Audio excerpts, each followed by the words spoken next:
I think doing tiered ranking lists was cool on YouTube a few months ago, so basically an eternity in internet time, but I just found out about it and I thought, what do I know enough about to do a tiered list on? And as a Pixar nostalgic and trivia guru, ranking the studio's films seemed like a natural fit. So here we are, I'm moving in chronological order of release date, and off we go. Toy Story. The studio's first film is fantastic. It's funny, it's heartfelt, and probably one of the best debuts for a studio of all time. It's a solid A, changed the game for animation, and it's the foundation for one of the most beloved franchises of all time. So, obviously, we're putting it up there.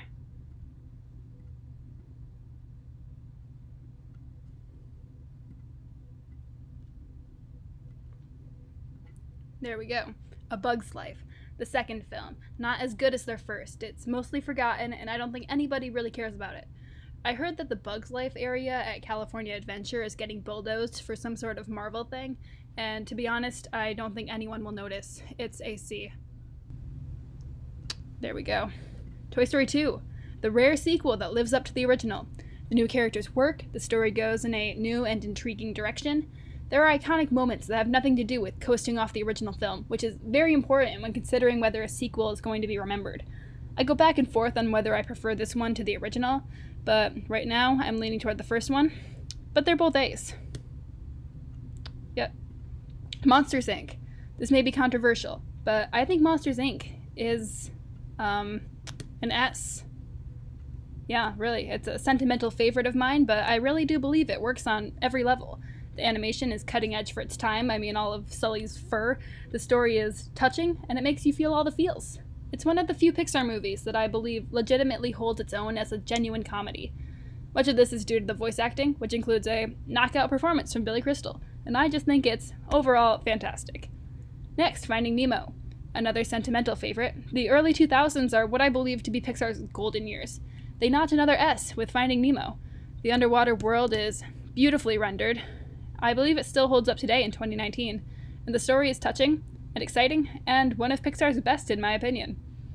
And as if 2 S's in a row wasn't enough, The Incredibles is up next, and I believe this one is Pixar's strongest offering of all of them. If there was a rank above S, this would be it, but I genuinely believe The Incredibles is one of the best superhero movies of all time. The designs, the characters, the score, it's all just superb. The story works for adults just as well, maybe even better than for kids. The writing is funny, relatable, and so clever.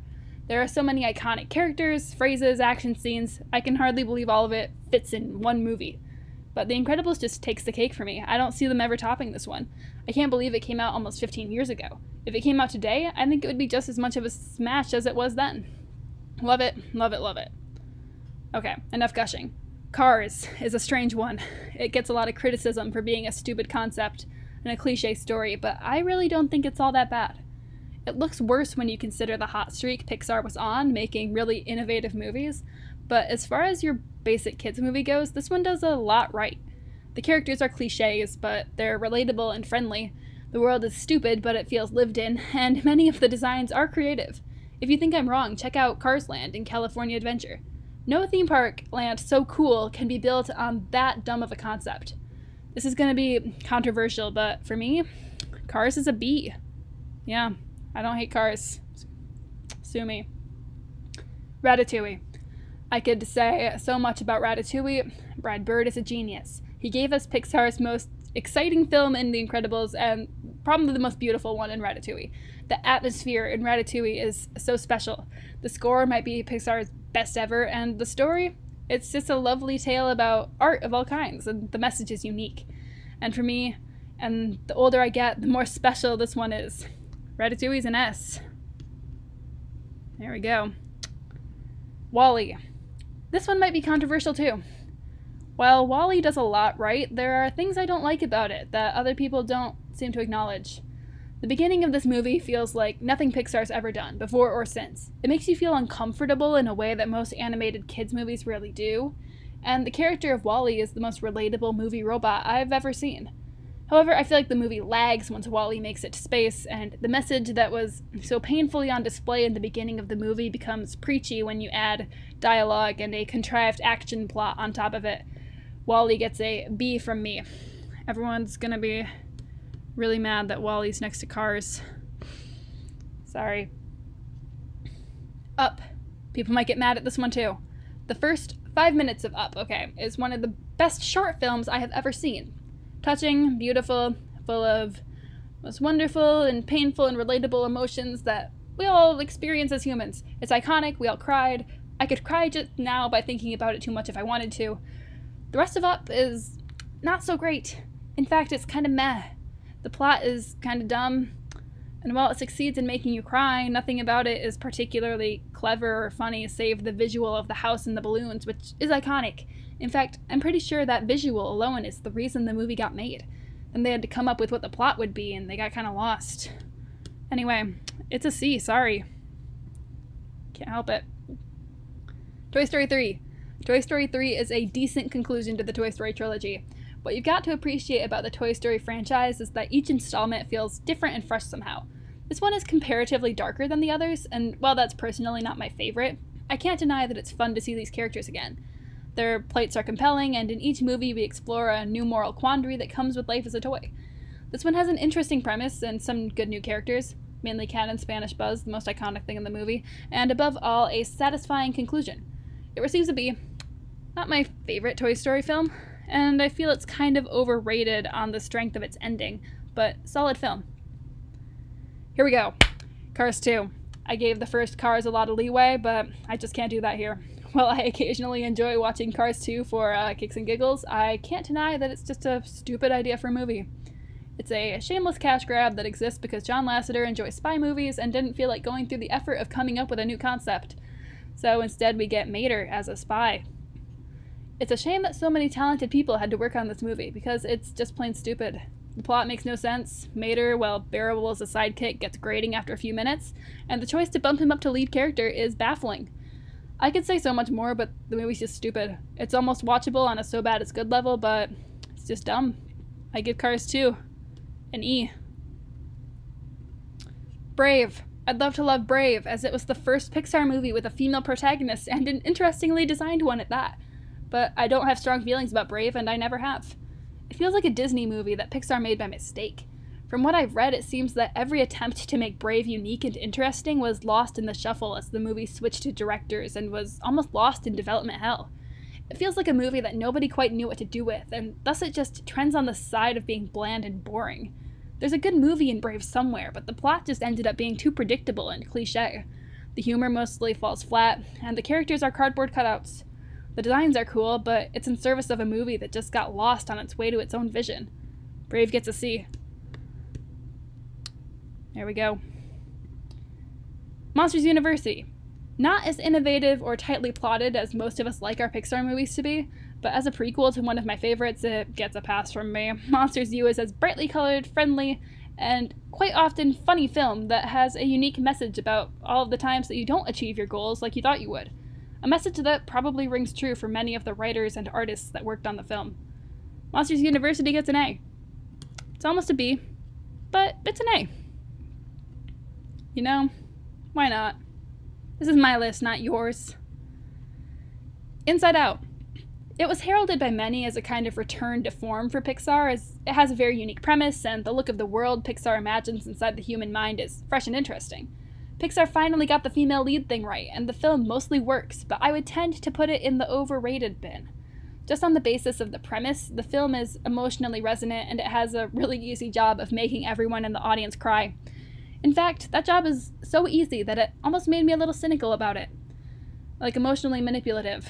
I feel the film had the material to be funnier than it was. A lot of the jokes were low-hanging fruit, and it could have had a more satisfying conclusion as far as how joy and sadness get back to the command center.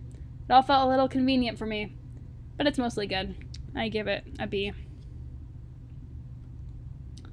The Good Dinosaur sucks.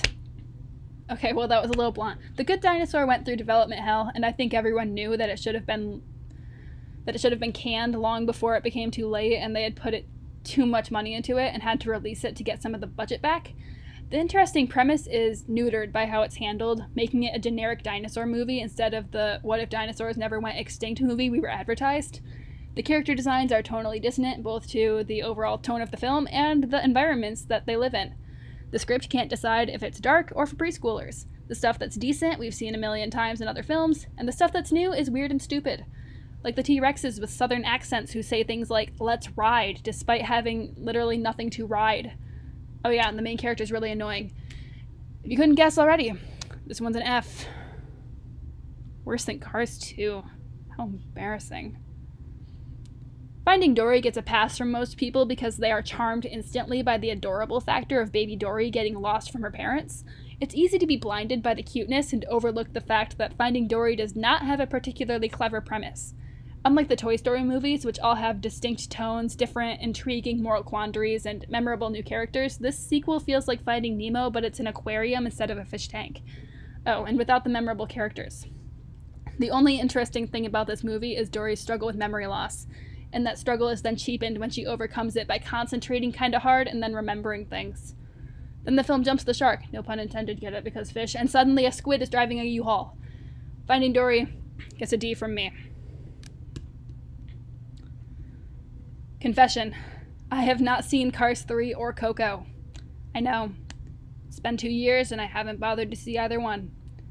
I hear Cars 3 is better than the other Cars movies, but I kind of feel like I know the whole movie already and can't be bothered to sit down and see it for myself. The fact that McQueen is the focus again is a good choice, and based on the general consensus, I'll just throw it on here and give it a C. I know I'm a cheater. Coco is the other one that I haven't seen because I kind of feel like I know what it is. It feels like a Pixar movie concept somebody made up because just from being aware of the concept, I feel like I know the whole movie already. I can't be bothered to watch it when there are so many movies out there where I know I'll be challenged and surprised, and I don't trust either of these to do it for me based on Pixar's recent offerings. But based on what I've heard from other trustable sources, I'll just throw Coco a B. Incredibles 2. Mostly I feel bad for Brad Bird because I'm pretty sure it wasn't him who came to Pixar with the idea for Incredibles 2. I'm pretty sure it was Pixar coming to him saying, "We're making this movie, do you have an idea? If not, we'll go ahead without you," kind of deal. At least that's how it feels because the plot of this movie was not aching for a movie to be made with it. Whereas the original Incredibles script is bursting with iconic moments, I can barely remember anything that happened in this one. Whereas Syndrome was an iconic villain with proper style and motivation, this villain is a cardboard cutout complete with the dreaded Disney plot twist switch reveal at the end. We don't learn anything new about our beloved characters, we just see Helen succeeding at a new job and Bob being ridiculously bad at parenting, so much that it's insulting. I swear, jokes about new math are about as funny as jokes about airline food and leaving the toilet seat up. Nothing about this movie feels inspired. It wasn't the product of a creative spark, but rather a mandate made by a studio with dollar signs in its eyes. D. And finally, Toy Story 4. Toy Story 4 promised so much. Forky was actually an exciting new character who looked like he would fulfill the Toy Story trend of adding a new moral quandary about toyhood to each movie. What about objects that aren't toys? Can they be toys? Do they have the duty to be toys even if it's not in their nature? Can one learn to be a toy? And Forky, armed with its off-focus eyes and Tony Hale-ish hysteria, was primed to be a lovable, tear-jerking, adorable character. All this promise was thrown away in the first 15 minutes of the movie when Woody solves all Forky's problems with one pep talk and the character is relegated to being the MacGuffin of the film. The rest of the movie is really quite boring. Bo Peep's transition to being a lost toy is interesting, but it's really the only thing the movie has to offer. The antique store just feels like a different, more boring version of the daycare from Toy Story 3, and the villain's problem isn't compelling, and the conclusion to her story is cheap and contrived. Woody's departure from the gang to live with Bo Peep changes the meaning of the whole series, and not necessarily in a good way. The rest of the movies now have more of a bitter taste to them, when the message of this movie is really that Woody was chasing the wrong thing all along. And from an audience perspective, it doesn't make me feel good to see him separated from Buzz when their friendship, along with the love of a child, is the motivation the entire series was founded on. So to me, Toy Story 4 feels off balance when compared to the trilogy that preceded it. It wastes a big opportunity with Forky, the writing isn't as clever, and the message changes the point of the series in a way that makes it obvious the series was intended to end with Toy Story 3. And that's not a good thing. I am a little conflicted about whether to give it a D or an E because I really didn't like it that much, but I suppose that it's less stupid than Cars 2, so I'll give it a D along with the other sequels. And there we go. That is my Pixar tier list. We see that Pixar has made a lot of really good films, a lot of overrated films, and some real trash. And luckily, we're getting some new original films that actually sound like they have interesting plots, like particularly Soul. I have no idea what that is, even when we've already been given the description of it, and I'm really looking forward to hearing Tina Fey's voice in a Pixar movie, just personally. So, Pixar, you're done making all these sequels for now, and I hope that you kind of go back to your roots, get some new creative sparks out there, and just keep trying, because I love some of your movies, and I really don't like some of your other ones, but that's life. I hope that all the people who watch this aren't too offended by it. I really hope they aren't offended by seeing Cars so high and seeing all these sequels that everyone really seems to like so low. But I feel like we'll all be able to agree that The Good Dinosaur sucks. Maybe that's what will unite us in these difficult times.